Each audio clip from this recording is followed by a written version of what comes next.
Hello everyone. तो कैसे हो आप लोग? आशा करता हूँ अच्छे होंगे, आपकी स्टडी बहुत अच्छी चल रही है। मैं मलकीत स्वागत करता हूँ आपका हमारे यूट्यूब चैनल जिसका नाम है MR एजुकेशन हब।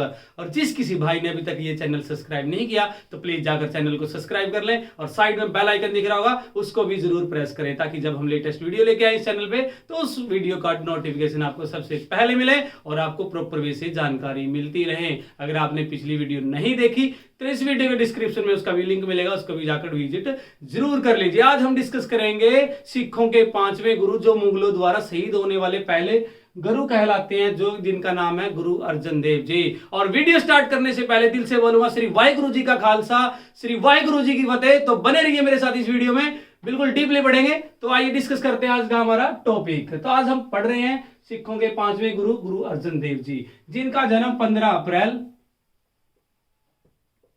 1563 गोइंदवाल में हुआ।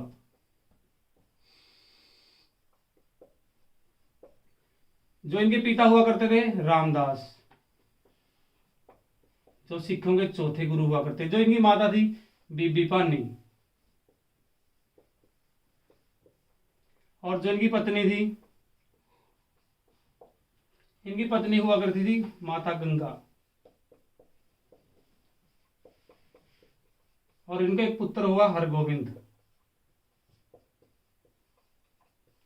अगर आपसे पूछें जो माता गंगा थी किसकी लड़की हुआ करती थी? कृष्ण की।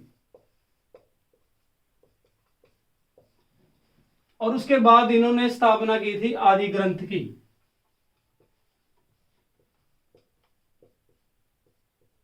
जो 1604 में की थी इन्होंने। और जो ऐसा कहा जाता है कि रामदास के 3 लड़के थे, मैंने आपको पिछली वीडियो में बताया था, पृथ्वी चंद, महादेव, और सबसे छोटा हुआ करता था कौन? गुरु अर्जन देव जी। और इन्हीं को इनकी काबिलियत देख के, इनका जो भक्ति भावना देख के उन्होंने क्या कर दिया था, रामदास जी ने इनको गुरगद्दी दी थी। उसके बाद इन्होंने अपने शासनकाल में बहुत अच्छे अच्छे काम किए। तो सबसे पहले इन्होंने किया, एक शहर की स्थापना की 1590 में, तरन तारण। और उसके बाद 1594 में करतारपुर। करतारपुर जो कौन से जिले में? जलंधर में। और उसके बाद ऐसा कहा जाता है एक पिंड गांव हुआ करता था रुहेला, जिसका नाम चेंज करके उन्होंने अपने ही पुत्र पे रख दिया था हरगोविंदपुर।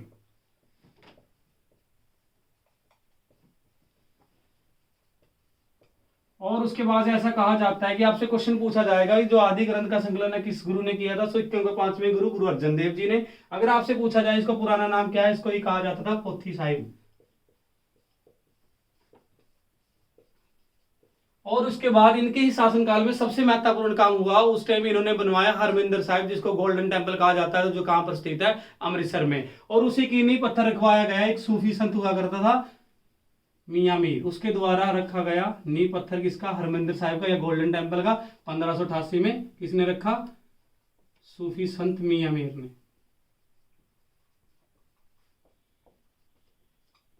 और ऐसा कहा जाता है जो हरमिंदर साहिब बनाया उसके 4 दरवाजे हैं, जो मोस्टली सारे धर्मों के लिए इक्वालिटी महसूस करते हैं। कहने का मतलब इक्वालिटी है, सारे धर्मों के लोग आ जा सकते हैं। और ऐसा कहा जाता है जो भी उनकी दीवारें हैं उस पे जो सोने की प्लेटें लगी हैं वो किसने लगवाई थी?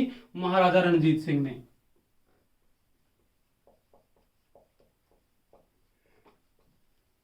और उसकी ससु अगर थी सदा कौर। उसके बाद ऐसा कहा जाता है कि आदि ग्रंथ का सबसे पहला ग्रंथी आपसे पूछे कौन हुआ? बाबा बुड्ढा जी।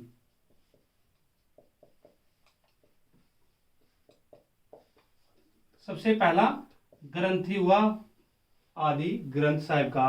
और ऐसा कहा जाता है कि जिस टाइम गद्दी पर बैठे गुरु अर्जन देव जी, जो सिखों के 5वें गुरु बने, तो इसके भाई को बिल्कुल अच्छा नहीं लगा, क्योंकि हक बनता था किसका? उसके भाई का। लेकिन उसने अपने छोटे बेटे को बना दिया था, इसीलिए उसके क्या हो गया था? खिलाफ हो गया था और स्ट्रेटजी बनाने लगा। उस कहने का मतलब जिस टाइम गुरु अर्जन देव जी गद्दी पर बैठे थे उस टाइम मुगल बादशाह कौन सा था? औरंगजेब, सॉरी जहांगीर। जिस टाइम गुरुगद्दी पर बैठे थे कौन, गुरु अर्जन देव जी, उस टाइम मुगल बादशाह हुआ करता था जहांगीर, और वो कट्टर सुन्नी था।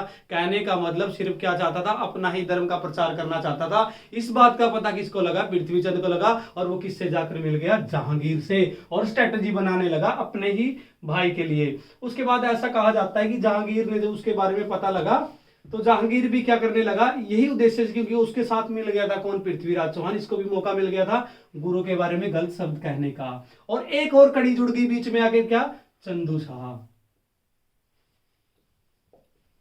अब ये कौन है, अब चंदू शाह, ऐसा कहा जाता है कि चंदू शाह की लड़की की शादी नहीं हो रही थी, उसको एक अच्छा वर या पति ढूंढ रहा था वो अपनी लड़की के लिए, और किसी के कहने से उसको पता लगा कि जो गुरु अर्जन देव जी का क्या है, लड़का है हरगोविंद, वो सोना भी है, उसका ज्ञान भी अच्छा और उसका चरित्र भी अच्छा है, उसीलिए चंदू शाह ने कहां भेजा रिश्ता, हरगोविंद के पास। और वो किसके साथ वार्तालाप करने के लिए, रामदास ने, और रामदास ने उसकी बात सुनकर रिश्ता कबूल कर लिया। लेकिन जब वो वापस गया अपने घर तो कईयों ने, व्यक्ति ने क्या कहा कि उनका तो जो दरबार है, कहने का मतलब सिक्किम है, उनके साथ आप रिश्ता नहीं जोड़ सकते, क्योंकि मोरे की ईंट कभी भी मकान को नहीं लगती। जब इस बात का पता किसको लगा, गुरु अर्जन देव जी को लगा, तो उसने भाई ऐसे शब्द कैसे बोल दिए, इसीलिए उन्होंने रिश्ता ठुकरा दिया किसका, चंदू शाह का। भाई मेरे जीते जी मैं अपने बेटे की शादी किससे नहीं करूंगा, चंदू शाह की लड़की से, क्योंकि उसने बदनाम किया था गुरु अर्जन देव की, गुरु अर्जन देव को या सिख धर्म को। उसके बाद कौन विरोध हो गया इसके, गुरु अर्जन देव जी का। और ऐसा कहा जाता है कि एक बार गुरु अर्जन देव जी को मारने के लिए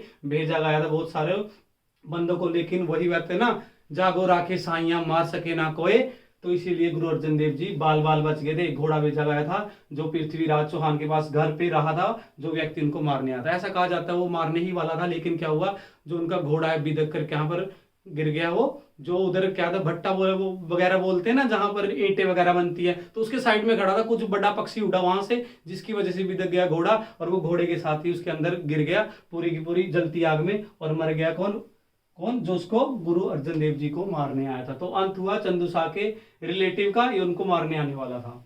और उसके बाद ऐसा कहा जाता है कि जिस टाइम गुरु अर्जन देव जी गद्दी पर बैठे थे, सबसे बड़ा उन्होंने क्या किया, जहांगीर का बेटा हुआ करता था खुसरो, जहांगीर का एक बेटा हुआ करता था खुसरो। तो खुसरो एक बार क्या हुआ, लड़ाई में हारने के बाद कहां पर पहुंचा, खुसरो लड़ाई में हार गया, तो कहां पहुंचा, आशीर्वाद लेने गुरु अर्जन देव जी से। और ऐसा कहा जाता है कि जिस टाइम खुसरो वहां पर आशीर्वाद लेने गया, तो उस टाइम जो गुरु अर्जन देव जी थे अपनी भक्ति में लीन थे, और उसके बाद उन्होंने आंखें बंद करके भक्ति भावना में खोए हुए थे। तो उस टाइम क्या, उन्होंने, खुसरो ने अपनी तलवार निकाली। तलवार निकालने के बाद उसने जब तलवार निकाली तो गुरु अर्जन देव जी ने बोला, तुमने जहां तलवार निकालनी थी वहां पर तुम्हारी तलवार नहीं लिखनी, तो मेरे पे क्या तलवार दिखाता है। इसीलिए उस टाइम ही खुसरो उनके कदमों में गिर गया, उसी टाइम माफी मांगने लगा। उसके बाद गुरु अर्जन देव जी ने उनको क्या दिया, आशीर्वाद दिया, और कहने लगे कि ये थोड़े समय की क्या है, दुख तकलीफ है, उसके बाद तू बिल्कुल आसानी से जीत पाएगा। इसी तरह से जहांगीर को मौका मिल गया किसको मारने का, गुरु अर्जन देव जी को मारने का, क्योंकि वो चाहता था कि मौका मिले। इसीलिए उसने कहा कि गुरु अर्जन देव की हिम्मत कैसे होगी मेरे लड़के की मदद करने की। उसके बाद क्या हुआ, वो उसने क्या किया, उसको लाहौर बुलाया, गुरु अर्जन देव जी को लाहौर बुलाने के बाद ड्यूटी लगाई किसकी, चंदू शाह की। और चंदू शाह पहले उसका क्या था, दुश्मन बन चुका था। इसीलिए ऐसा कहा जाता है कि सबसे ज्यादा दुख मिले गुरु अर्जन देव जी को। सबसे पहले इसको क्या किया गया, एक गर्म तवी पे बिठाया गया। उसके बाद क्या हो, चंदू शाह का फिर भी नहीं भरा, फिर भी उसने क्या किया, जो गर्म रेत थी गुरु अर्जन देव जी के ऊपर डाल दी सारी की सारी। फिर भी देखो गुरु अर्जन देव जी का ऐसा स्वभाव था, उन्होंने क्या बोला, मरता मर जाऊंगा, कुर्बान हो जाऊंगा, लेकिन इस्लाम धर्म कभी भी कबूल नहीं करूंगा। और किसका भाना मानते थे, उस सच्चे परमात्मा का। उसके बाद शहीद हुए कौन, गुरु अर्जन देव जी। लेकिन उनके मुंह से सिर्फ एक निकला, सतनाम श्री वाहेगुरु, कि जो भी निराकार है वो परमात्मा है। उसके बाद उनको बहुत सारे कष्ट और दिए गए, और 1606 में उनको क्या करवा दिया गया, शहीद करवा दिया गया। किसके थ्रू, जहांगीर के थ्रू, 1606 में। कहां पर, लाहौर में। और यही कहलाए सिखों के 5वें गुरु, जो शहीद हुए थे किसकी वजह से, जहांगीर की वजह से। तो आज की वीडियो में इतना ही रखें, कल मिलते हैं, डिस्कस करेंगे जो नेक्स्ट गुरु आएंगे 6वें गुरु सिखों के। तो अगर आपको वीडियो अच्छी लगी हो तो लाइक करें, कमेंट करें, सब्सक्राइब करें, और ज्यादा से ज्यादा अपने दोस्तों में शेयर करें। तो कल मिलते हैं, तब तक के लिए हंसते रहिए, मुस्कुराते रहिए, जहां पर भी रहिए। तो कल मिलते हैं नेक्स्ट वीडियो में। Thank you everyone.